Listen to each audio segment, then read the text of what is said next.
What's up, guys? Coach Az, Way of the Warrior podcast, episode 8. I hope you are all doing well. Again, I like to start these podcasts with an apology for some reason. It's the British in me, I assume. I apologize, for looking a little disheveled. It's early morning here, and the reason I am up and recording this early morning is because it's hot as balls. I'm in the UK. We're having a bit of a heat wave this week. It's like coming up to 30 degrees. For some of you, you're like, what's 30 degrees? That's not hot. In the UK, it's hot. And by the way, not a martial art conversation, but an important thing to know. 30 degrees in the UK is like 50 degrees in other countries. But don't ask me why. I guess it's our buildings aren't built for it.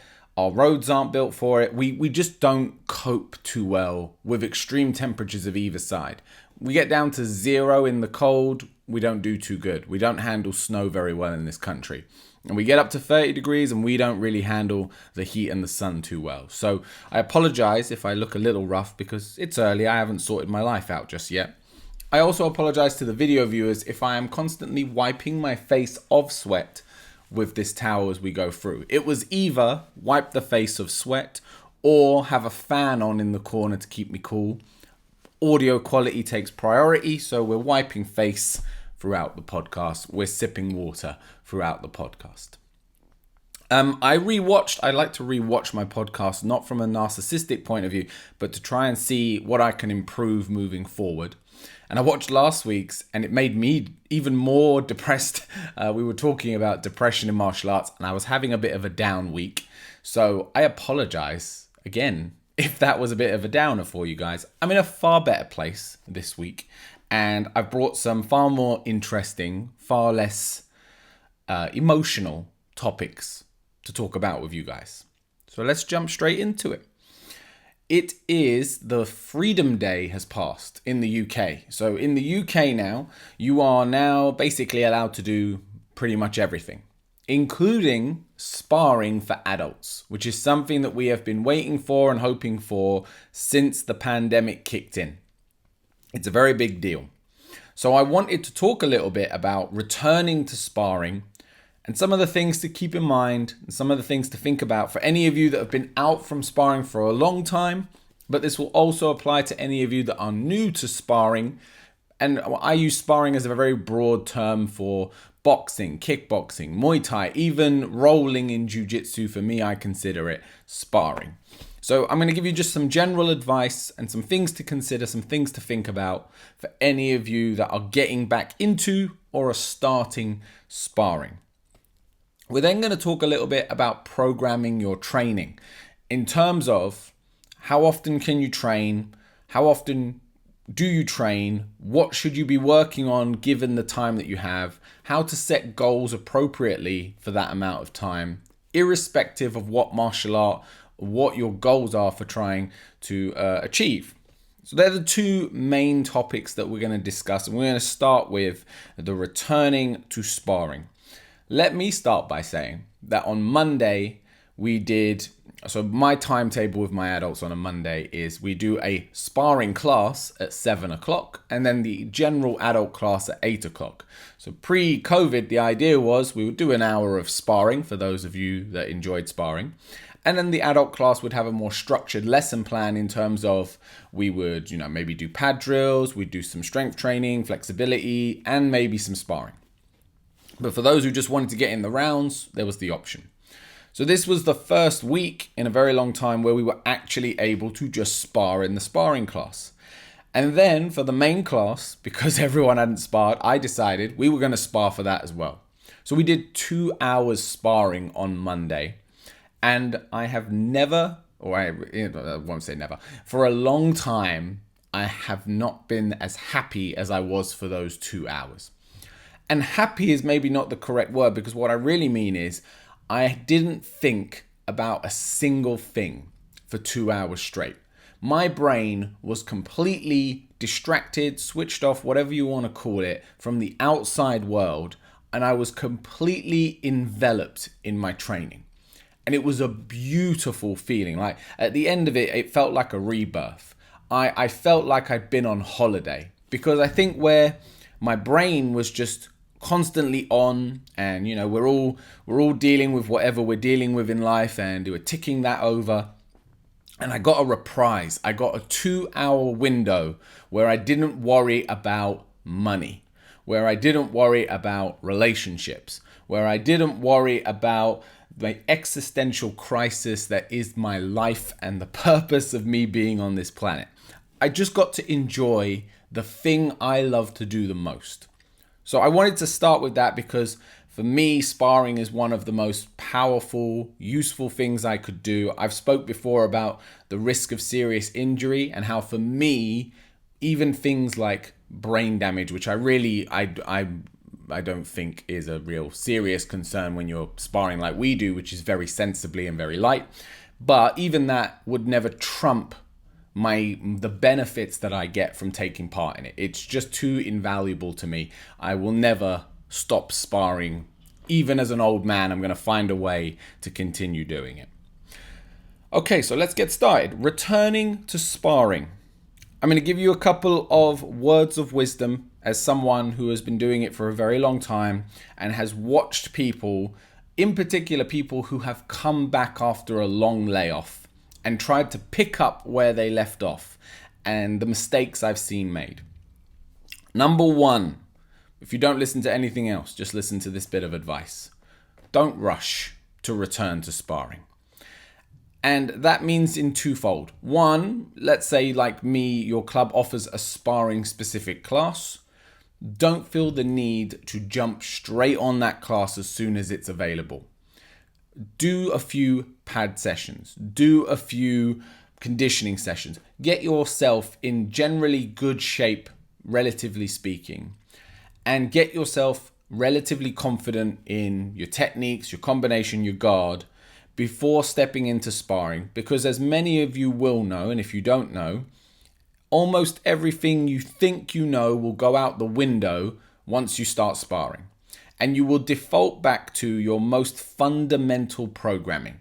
So only the stuff that is truly deeply ingrained will probably become present in sparring. This is why, you've practiced a drill about countering and stepping off, pivoting and throwing a check hook or something. But when someone actually comes at you, you just close your eyes and lift your arms up like this. You go back to like your reflex reaction because you haven't ingrained that check hook movement and that response to someone coming forward enough to actually throw it in sparring, which can be very disheartening, which can be a real stab at the ego. And what I'm trying to help you with this advice in particular is to not walk out of that sparring session at the end feeling dejected, feeling worse than when you went in. That's not the objective. The objective always with training, in my opinion, priority number one is to have a good time. Unless you're training professionally, unless you're trying to become a world champion, in which case sometimes training is going to suck. And it's meant to suck because it's sacrifice to achieve a goal. But if you're training recreationally, if you're training for fun, if you're training just to get better, then training should be fun, number one. And if you don't respect stuff like this, you're going to end up getting bruised, not only physically, but emotionally. Your ego is going to take a hit and you're going to walk out feeling not very good about yourself, which is going to make you not want to go back and do it again, which is going to mean you don't progress. So don't rush. When you get into sparring, do things like shadow sparring, body only, go with very selective partners. This is all, of course, if your gym allows it, if you get the option to do so. You know who in the room you can kind of go real easy with. You know who in the room you can take it at a slower pace with. So you can, dip your toe. Start at the shallow end of the pool and slowly make your way into the deep end. The sharks, the more strong opponents, as you build up in confidence. Now, I'm saying all this, but I don't actually allow my guys to do this. We all just spar each other and everyone switches and grabs new partners. And some weeks, like this week, whether you were in sparring class or normal class, guess what? You were sparring. But I made clear to everyone, I said, if you don't feel quite up to it yet, leave your head guard and gum shield off and just do some body only. Just be very clear that you're just body only. If you need to, just tell the partner that you're only shadow sparring, and they'll shadow spar with you. Now, 80% of the class was still doing full sparring, full kit on, hitting all the targets.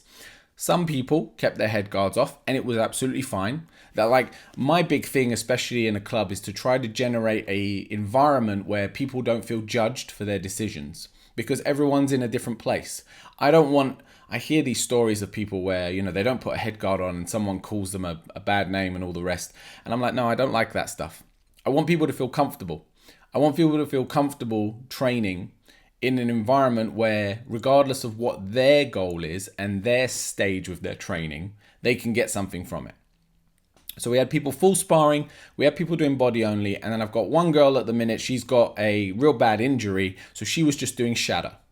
And it worked just fine, because what it meant was those doing the full sparring could full spar, and when they needed a break or to take it down a level, they could jump in with someone who was body only, or they could jump in with the shadow sparring girl. And it meant that they didn't have to stop training, but they got to do a lighter, easier round before jumping back in with the stronger guys, as well as obviously taking breaks. Let's go through a few things that will definitely happen.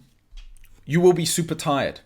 And this is regardless of if you are in shape or not. Even if you are in unbelievable good condition, you've been keeping up your running, you've been going to the pad drill sessions, you've been hitting the bag, sparring is different. Sparring's different because what sparring has that almost everything else doesn't have is a response factor. You are responding to what your partner is doing. You are reacting. And often you're reacting involuntary. So it's, fight or flight response. You're being triggered. You're flinching. You're jumping back. You're shifting forward. And all these very dynamic, explosive movements draw a lot more energy. When you're hitting pads, let's say you're throwing a jab cross, you're being dynamic and explosive in the moment that you throw the punches. Bam, bam, right? And then for the rest of it, you're not being dynamic and explosive. You're just moving around, you're shuffling. When you're sparring, let's say you're only throwing a jab cross, you're still having these moments of being extremely dynamic because you're flinching and responding to what they are doing. Maybe they throw a jab cross and you got to quickly get your guard up. Maybe they shoot a kick and you got to quickly shift your body back to get out of range or get your hand up to block it. And all of this is energy that you wouldn't have been burning in the same length of a round on the pads or on the punch bag. So you will get super tired, and that's normal. Don't start trying to break that down and figure out what that is. Hydration is key. And this is something I harp on about all the time because I've seen it. I know exactly what it means. If you are thirsty, by the way, just for any of you that don't think about this stuff too much, if you're thirsty, you feel like you need a drink, you're already dehydrated. You are already mildly, that's a sign, that's a symptom of dehydration. So if you walk into class and you feel that sensation, so you drink a little bit of water and jump on the mats, all you've done is eliminate the symptom. You've not eliminated the cause. You are still dehydrated. You're going to jump on those mats. What are you going to do? You're going to start sweating. And that sweat is going to mean that you're going to go deeper into dehydration. The problem with this is dehydration kills performance. And I don't mean 10%. I don't mean 15. I mean like 25, 30% of your performance will go out the window, and that's across the board. Power, speed, conditioning, reaction times, all of this stuff will suffer. Like I said, we got a heat wave here, so you're sweating profusely, a lot more than you normally would. And you need to address this. So please, guys, come to training well hydrated. Have drunk at least a liter of water before you step on the mats, before you step in the room. Make sure you got your hydration up, because what you're doing when you're drinking during class is you're keeping yourself hydrated, not getting yourself hydrated. You can't get hydrated in class because the second you start sweating, that's what you're replenishing. So you need to drink before. Don't be afraid of salt. If you are sweating profusely, you're sweating out all the minerals from your body. And one of the most important ones is our sodium. We need to keep that. So eat salty foods throughout the day. Don't go crazy with it. But I just mean if you got your salt cracker, right? Crack. 2 cracks on every meal is not going to do you any harm if you're training regularly, sweating a lot, and drinking plenty of water, flushing and hydrating your system. Think about Lucozade and Gatorade. Do you know what that really is? It's sugar, water, and minerals. So the thing that they add in that makes Gatorade different from a lemonade is they add in some salts. They add in some of these minerals that you lose through sweating. And that's why it's good for sports performance. That's why we take it on. Don't be too harsh on yourself. Like I said at the start about not rushing yourself into it, you're probably going to suck. You're probably going to not do all the things you think you know to do. You're probably going to get hit a lot more than you want to get hit. You're probably going to, quote unquote, lose a lot of the sparring rounds. Don't be too harsh on yourself about it. Don't beat yourself up any more than the room is going to beat you up. Understand that, put it in perspective, right? You haven't done something for 18 months. Or you're you've never done it in your life. In what universe did you think you were going to be good? Like I play music, okay? I play the guitar, I play piano. And after I did it for a degree. After I finished my degree, I was so burnt out from playing music that I just packed it all away. I packed all my guitars, all my instruments away. I didn't want to see them because for 3 years straight, it had gone from becoming a passion project to becoming a real chore. A year later, I got my guitars back out and I sucked. I couldn't play almost anything that I used to be able to play. I certainly couldn't play it as well. I was tripping all over myself. But I found it hilarious because I really understood that what else was going to happen? A year of not doing something, you don't get better at something by not doing it, right? So you're going to suck on your first week of sparring. You're going to suck for your first couple of weeks of sparring. And then the timing will start coming back. And then the reflexes will start coming back. And then you'll start re-establishing things like range and distance. And it'll improve. But go easy on yourself. With that, don't try to win. I've done a lot of videos on this recently. I think it's a really important topic to consider. Don't try to win sparring matches. Don't try to the objective of sparring is to improve and work on your technique.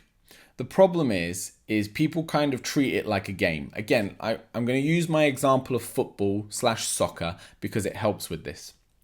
If you're playing a game of football, the objective is to score goals in the team's net, the opposing team. Don't let the opposing team score goals in your net. If you do those two things, score and don't let them score, you're going to win the match. In a kickboxing match, your objective is hit the person in the relative scoring areas. Do not allow the person to hit you in your relative scoring areas. If you do these two things, you're going to win the match. When you're training, you might be working specifically on one of these two parts of the game. So you might be focused on trying to hit the person. You might be focused on working on your defenses and not getting hit. You might be focused on both. But what I'm trying to say is understand that you're not playing the game right now. This isn't the tournament. This isn't the fight that you've been training for. This is the training. You're still in drilling mode. So don't be worried about beating your training partners right now. Worry about setting small goals and working towards them. Here's a good example that I put into practice all the time. Sometimes there's a specific technique that I want to sharpen up. So I will walk into a sparring session and I'll say, my goal for today is to land 10 roundhouse kicks to the body. That's my number. That's my goal. I don't tell anyone this goal. I don't communicate this to any of my sparring partners. I just have it in mind. Now, this doesn't mean that the only thing I'm throwing is that kick because I need to set it up. I need to create openings for it, but it means that that's what I'm gearing the session towards. Now, I come up against someone who's got solid defense. I can't land this kick for love or money. If I allow my ego to get in the way, I'll switch up tactics. I'll try to land something else in that sparring round. If it was a fight, I certainly would switch up tactics because that weapon's not working, so I'd go somewhere else. But in this training session where I've said to myself, my focus is going to be on landing this kick, I am going to continue to try and land it even if I have a 0% success rate on this person. Even if it means that I end up eating some shots that otherwise I wouldn't have eaten. And I'm not going to leave that sparring round feeling dejected about it. I'm going to leave it understanding that I stuck with what I tried to work towards and I made a small incremental improvement. Even if I didn't hit him. Because it means I worked towards that goal. It means I put the time and attention on what I was trying to achieve. Now, I've spoke before again about the exception to this rule, which is when you are prepping for a fight, in which case you want to win the sparring rounds because you want to start building that mental confidence. But that's not what we're talking about today. Today, we're talking about getting back into sparring, and it's important to set small goals for yourself, and especially at the start. And I mean small. Small goal might be number one, finish the sparring, as in get from the beginning of the class at 8 p.m. to 9 p.m. and don't rest out more than 3 rounds. Conditioning. You have no care for how well you perform in those rounds. Your only focus is on completing the rounds. If you can do that, then you're putting yourself in a good place. You're putting yourself in a good position. Then the goal is start landing the jab. And again, get specific. Land one jab on every sparring partner. Start every round with throwing the jab. Set yourself these little goals. That's going to make it a lot more progressive for you. That's going to stop you getting too up in your head about how well you performed. Because if you're losing all the rounds, that's going to not feel great. But if you're losing all the rounds, but you're slowly ticking off your little personal goals, that's going to feel a lot better. All right, I lost to everyone in the room, but I hit everyone in the room with a jab, and that's what I came in here trying to do. Great. Yes? Communication is key. I have been telling my guys at the start of every session about the importance of communication during sparring.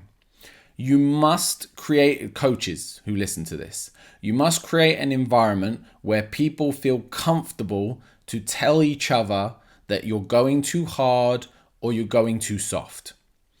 Students, you must feel comfortable and you must feel confident in telling people in your class you're hitting too hard or you're going too soft. It is nothing to do with ego. It is nothing to do with you not being tough enough or them not being tough enough. It's about trying to optimize your training to get the most out of it. You're not going to get anything out of smashing each other. You're also not going to get anything out of tapping each other gently with the edge of your glove. There's a happy medium. There's a level of tender intensity, this controlled intensity that sits somewhere in the middle, and that's the sweet spot. And the way you get there is by being very open in your communications with your sparring partners. And we're going to talk about 5 different types of sparring partner in a minute, and all of these sit on different ends of this spectrum of this sweet point. But the more you communicate, both to each other and the more the instructor goes on about it, the quicker the whole room gets into the right place. And we had it only yesterday, I'd say, Tuesday's session, day before yesterday. Tuesday's session, we had a room where that was happening. Everyone was being very open with each other, discussing it. No one, we're talking during sparring, but I just mean someone would take a crack and they go, "You all right?" And you go, "Yeah, just bring the power down." They touch gloves, they'd carry on, and it was great. Or they'd be going so soft and one of them would stop, go, "You can hit me harder, like it's cool." And they'd give them permission to open up, and then they'd improve on their sparring. So it's so important. It's such a valid thing. And I think, especially for men, 97% of my viewers and listeners tend to be men based on analytics. We have a real issue with this because we don't want our pride to get in the way. We don't want to say, "You're hitting me too hard." and sound like a wuss, right? But it's not what it is. It's not you being unable to hack it. It really isn't. It's just not constructive to spar like that. But also understand there are just people who just don't realize. They just don't know that they do it. I've always thought that wasn't true, that they must be aware of it. But I know so many guys now, they're so nice, they're so compassionate, they're good people, and there's no way that they would consciously be smashing each other. But they're not conscious of it. They just don't see that they do it. So here's 5 people to be aware of when you're returning to sparring. 5 people to be aware of if you're coming into sparring. And I find that these people are in every gym. Almost every gym, almost every training session, especially if it's like an open thing. Like if it's I've been invited to some closed door training sessions where everyone's very much on the same wavelength, and then you don't get this as much, at least not to the extremes. But if you're in an open room or a regular class, guaranteed you can point these people out and figure out who they are. Be aware of the hard hitter. Yeah, there's someone, they've just got cement blocks for hands. They just hit hard. Yes. Communicate with them. Let them know that they're hitting you too hard. Let them know that they need to pull it back. Keep your guards up with them. Yeah. Be smart defensively. Don't cower from them, because that's not going to help you. You must fight them, because they're only effective. These hard hitters only get you when you just allow them to get you. If you can give some back, you can start wearing in on their gas tank. You can start making them tired. You can start making them have to fight more technical. You can then start having success with them. Don't be afraid of them, but do communicate with them. On the other side of the spectrum is the super softs. Super softs are people where they don't have that grr in them. Yeah, they don't have that I don't want to say violence, because I hate using that word, but you know what I mean. They don't have that bit in them that's going to make them want to hit someone else, even in a controlled sparring environment. And for me, when I see people spar with these people, they tend to just match them and go super soft. But again, it's like the same as trying to go super hard with someone who hits super hard. You're reinforcing the wrong attitude to training. Make them get comfortable with hitting you harder, and then hit them harder. Don't do it the other way around. This is the mistake people make with the soft ones, is they hit them harder to try and draw it out of them, and it doesn't. What it does is it makes them go even softer to try and tell you to go softer. First, give them permission. Make them know that it's okay. Let them hit you a bit harder and go, good. Make them do it again. Good. And then give it back to them. And then what you've done is you've shown them, yes, it's okay. This is how we spar. This is the right way to do it. This is the right level of intensity. Be really careful of the wild one. Normally the wild one is a beginner, or it's, again, someone who's been away for a long while and they feel like they got something to prove. They feel like they've got to get somewhere with it. They've lost a few rounds. They're getting frustrated. They start getting wild. They start swinging haymakers. They start losing a bit of control. The wild ones can't sustain it though. So again, be smart, intelligent, be defensively sound. At the beginning of the round, you're going to find by about halfway through, they're going to gas out. And about halfway through the session, they're going to start sitting out of rounds because it's not sustainable. If you're aware of being a wild one, we'll talk about how you can fix that in a moment. Be aware of the insane one. Yeah, the insane one is the one that smiles at you a little bit crazy. They stick their tongue out you. They say all this kind of wild stuff. They bring like a crazy kind of energy to the room. And again, the tendency is either to try and match it or to kind of like bow down to it. Don't let it affect you. Don't let their quirkiness get into what you're doing. Stay focused on your game plan. Stay focused on what you're doing in the room. And don't let the outside factors of the way they're behaving influence you. This goes in with the cocky one. The cocky one is the one who maybe hasn't missed sparring. They've been finding a way to get it in. They've got the time and they've got the speed. And maybe they're sparring with their hands down. Maybe they're like putting their head in front of you like this. Maybe they're hitting you with all the fancy shots. Again, Don't let it dishearten you. Don't feel the need to try and imitate it. Focus on your small goals and your progression moving forward, and you'll be just fine. Now, if you related to any of those people, if you feel like you're the hard hitter, the super soft, the wild one, the insane, intense one, or the cocky one, here's something that you want to start implementing in for sparring, and that is an anchor. I suggest go watching some Raymond Daniels fights. Raymond Daniels is one of the all-time greats in kickboxing, now making his way into MMA in his later years.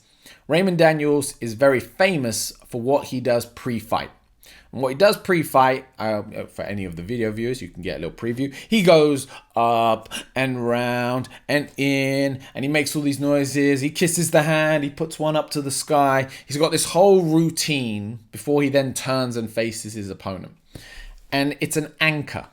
What it is it's a ritual, it's a routine that he uses to anchor himself down into the ground. Because when we spar, and especially if any of you compete and fight, you get very off the ground, right? Your adrenaline is up, your cortisol levels are up, your stress hormones are up, and you end up very ungrounded. You need some kind of trigger to bring you back down to earth so that you can stay clear in your mind so that you can perform the way you want to perform. Remember what we spoke about the start, about you know what you want to do, but it never comes out in sparring. You just go back to like your basic instincts. That's because you've become ungrounded and you've lost your cool. Have an anchor. So have something that you can do not only pre-sparring, but actually right in the fight to help calm you back down in a bad moment. So if you hit someone too hard and they kind of call you on it and you're like, yeah, I'm a little worked up, have something like a bump of the gloves, a hit of the chest, you pinch yourself, I don't know. You step on your own foot. Have a little ritual, something you either say to yourself or do to yourself that brings you back down, okay? Or if you're the softer one and you know it and you know you're just not going for it, have an anchor, have something that you associate with flicking that switch so that you can actually go. You can actually hit them. You can change in that moment into this persona of someone who does make the impact, make the contact. Really useful. Guys, I hope that's helpful. The biggest thing with sparring is just please have fun with it. Please enjoy your sparring. Please enjoy your training. Find a way to make it fun for yourself. Don't make it a chore. Don't make it some dramatic, upsetting thing that hurts you and upsets you. That's not what it's about. It's a good time. For me, sparring is the best of times. I'll take sparring over a night out of drinking any day. Me and my pals punching into each other in the face, way better than pounding back a few beers in a bar. Let's move on, shall we? Part 2 today, we're going to talk about programming your training. And I'm going to try and address this from a myriad of views in terms of how much time you have to devote to it, what you're trying to achieve with it, and what your expectations should be of what you're working towards. There's a few questions you need to ask yourself when you're sitting down to program your training. First of all, really the first thing you have to ask is, how many hours can you commit? Because really that's going to determine, people do it the other way around. They set their goals up first and then they look at how many hours they can commit. But your goal might not be conducive to what you can commit to it. For example, you might say, I want to be a professional MMA UFC fighter. I want to get into the UFC. But because of my 2 jobs and my wife and my 3 kids and all my other commitments, I can only commit 2 hours a week. Sorry, you can't become a professional MMA fighter and fight in the UFC training 2 hours a week. It's not enough time. So you can choose at that point to either adjust the goal or to find more time. But these 2 things have to go in together. So take a look at your week, take a look at your life, your schedule, and be very brutally honest with yourself and conservatively honest with yourself, especially at the start, with how many hours can you truly commit to it. And by it, I mean it in its entirety. As well as the training, going to classes, it's also going to the gym. lifting weights, going for runs. All of this counts. It's all under the umbrella. Put it under the umbrella of how many hours can you commit to exercise. And it doesn't have to be hours either, because a 30-minute run one day a week is perfect. It doesn't need to be an hour that you commit to that. You can commit a little less time. Once you've got how many hours, then you can start establishing your goals. Are you training in one style or multiple? Is a really important question. Let's say you want to get good at jiu-jitsu, which is grappling, and you want to get good at Muay Thai, which is striking. What is the priority? Do you want to get really good at Muay Thai, in which case you're going to devote more of the time to it, and, proficient at BJJ? Is it a 50-50? What is the relationship? Only you can answer that question. I see people I love Reddit, and you see people on Reddit asking the world, how much should I train? Well, it depends on what you want, right?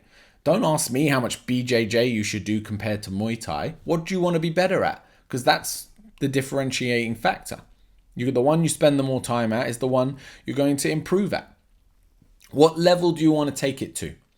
Do you want to get to world championship status, in which case you're committing a lot of time to it? Or is it just like you're a weekend warrior and you want to just get better over time, progress slowly over time? What are you working towards? Really good thing to start establishing is, what is the goal? Because training for the sake of training can get stale real fast. So either a grading where you've got a set date and you've got set stuff that you need to learn by that date in order to prepare, or a new belt and you've got to progress and learn certain things and get up to a certain stage, or a competition, ability to compete, put yourself up against someone, put your stuff to the test. If it's none of this, then again, set yourself personalized goals. Like again, in sparring, I want to be able to beat that guy. I want to be able to land a head kick on all of these guys and work towards these goals. Then this is the biggest one. If you don't listen to anything else, if you take one thing away, make it non-negotiable. Let's say that you have dedicated 3 hours of your week to training. Keep in mind, 24 hours a day. Half of that is sleeping. A lot of that is working. Let's say conservatively, you got 4 hours of every day that's kind of your time to do with as you please. Let's get rid of one of those hours for eating, showering, pooping, all of that. You got 3 hours of your day that is your time to do with as you please. Yes? 3 times 7, don't mind my maths, I'm going to say it's 21. If I'm wrong, I apologize. Maths was never my strong suit. 21 hours of the week, which is your time. And you're going to take 3 of those hours and dedicate them to improving at martial arts. That's not negotiable. That's not something that you can sometimes let off, because it's not much time. In the grand scheme of the time you have on this earth and the time you have to get good at stuff, that's not a lot of time. So it's not negotiable. You will go to training 3 hours a week if that's what you've decided. If it's untenable, then you need to change it, but change it consciously. But really, don't move the bar. Don't move the goal to make the goal easier. Move yourself. Work yourself forward to get it up to what you want it so that you can reach it. And then set yourself realistic expectations within those goals. And finally, attached to those realistic expectations, understand the importance of incorporating rest. Let's go through 3 examples. The weekend warrior. The weekend warrior is someone who trains once or twice a week. You can make it to class once or twice a week, and that's all you can commit to it. Maybe on top of that, you get to the gym once or twice a week, as in weightlifting gym. Maybe you include a run. So in total, you're exercising like governments generally recommend, 30 to 45 minutes a day, 5 to 6 days a week. 2 of which are martial arts specific training. Your goal is to get ready or get good. In my opinion, it would be to get good at one martial art. You've chosen your style, you've chosen your club, you attend there, and that's what you're looking to improve at. Great. In terms of level, you're not trying to become a world champion. You're not trying to do anything mad with it, but you're trying to improve. Maybe you're going through gradings. Maybe you want to compete in a little amateur tournament or an amateur fight. Maybe you just want to train. Fine, okay? You are non-negotiable on those 2 sessions a week, and you're going to get plenty of rest in between, so you don't really need to worry too much about rest. The real thing with the weekend warrior is the realistic expectations. You are not going to make any noticeable improvements in a 6-week period, in a 3-month period. You might see some change between what you look like on day 1 and 6 months, day 1 and a year. And that's the way that you should structure your expectations. Don't expect to go to class once or twice a week and in a couple of months see a significant improvement in your footwork, your hand speed, your flexibility. It's just not going to happen. All right? And nothing wrong with it. I'm just asking you to set a realistic expectation for yourself so that you don't get disheartened when it doesn't happen. Just train and enjoy training and make slow, steady progress. And this is why for you guys, the weekend warriors, that training time needs to be so unnegotiable, because removing one of those 2 hours means you're removing 50% of your mat time that week. And that's going to have a significant impact on your long-term progress.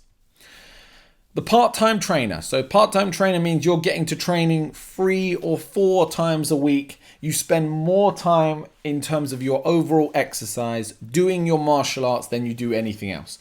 This might be someone who doesn't really enjoy going to the gym. You don't really like weightlifting. You don't really like running or other sports. You found a martial art and you love it and you commit. That's your exercise for the week. You're going to see improvements at a faster rate. Not massively faster, but at a faster rate, because you're just spending more time on the mats. You're getting more feedback. You're getting more coaching. You're going to improve a little bit faster. You cannot still have the same goals as the weekend warrior. You just might be able to get to them quicker. Not a lot changes between these two guys, the weekend warrior and the part-time trainer. The part-time trainer will just progress through things a lot quicker. The weekend warrior shouldn't look at a part-time trainer and think, oh, I should be as good as that guy. They're going to surpass you in their progress. What I'll say for the part-time trainer is do ensure that you try to find a way of doing something else, because too much of the same thing can be damaging in its own regards, in its own way. If I'm always punching forward, if I'm always kicking forward, I'm going to end up with a very weak posterior chain, my back. So go to the gym once or twice a week and focus on some pulling movements that retract your shoulder blades, that clench your glutes and stretch out your hips and lift you upwards and backwards, because you're not getting any of this stuff, this kind of stimulation in your training. Go kick a ball around or just do something different. So you move in a different way and you engage different motor patterns in your body, and you don't end up messing yourself up by just doing too much of one thing. Finally, the full-timer. The guy you really are, you're working towards becoming a world champion, a British champion, a UFC fighter. You want to take it professionally. You want to train 6 days a week, guys. 6 days a week, 1 day off for complete rest.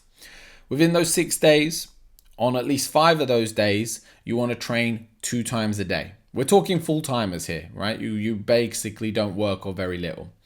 Each of those training sessions would be between, depending on what the focus is, 45 minutes to an hour and a half, maybe 2 hours, depending on what you're working on. One of those sessions per day will be a very technique, drill-focused session on something specific. Kicking, punching, grappling, whatever it might be. The other session will be one of a few things. A sparring session, general sparring, a conditioning session, a strength session, or a cardio session. So once a day, you're working on your skills, developing and improving your skills. And once a day, you're working on developing and improving the machine that's going to perform those skills, your body. Getting your conditioning up, getting yourself stronger, or putting it into practice in sparring. You're going to set yourself a very strict goal, a very strict objective. You're going to set yourself deadlines, a fight, an event, a tournament, because you need something to work towards and periodize your training towards in order to reach up to that point. So that's how I would go about it, guys. Let me just sum that up for you. Work out what your goal is and how many hours you can commit to that goal and be realistic in it. Weekend warrior, couple of hours. Part-timer, 3 to 4, full-timer, 5-6 days a week. Be clear on your goals. Decide what style you want to improve at. If it's multiple styles, decide which one takes priority. And if it doesn't, then you know it's 50-50. Be clear on what level you want to get to with it and what you're trying to achieve. Make it non-negotiable. So once you've set those days, set those times, set those classes, the wife says, stay at home, let's watch a film. Say, sorry, training. I have to go, right? The dog vomits on the floor, quickly clean it up, be 5 minutes late to class, go to training. You've had a long day at work, your boss beat you up, you're really tired, you can't be bothered, go to training. It's not negotiable. Go to training. Don't have to do well, but go to training. Don't underestimate the importance of rest, especially those on the full-time program or those of you that are part-time trainers. Fit in those rest days in between. Don't try to train yourself to death. If you're the full-timer training twice a day, you need to start taking naps. Yeah, it sounds ridiculous, but that's what full-time fighters do. Train in the morning, they eat, they have a nap, they chill for the day, they go back train in the evening. That's the objective, to do it, yeah? And be realistic in your expectations. Train, enjoy your training, but don't try and kill yourself. Yeah, it's just a bit of sport, just a bit of fun. Unless you're a full-time UFC fighter, then it's your job. Guys, I'm going to hold it there. We hit the 45-minute mark and I've not eaten breakfast and I am sweating profusely. I feel like we have done enough for today. Please comment down below. Please like the video. Please subscribe. If you're listening on Spotify or another podcast platform, thank you for listening. Share us around. Show it to friends who you think will enjoy it. Let me know what you want me to talk about on the next episode and I will see you on the next one.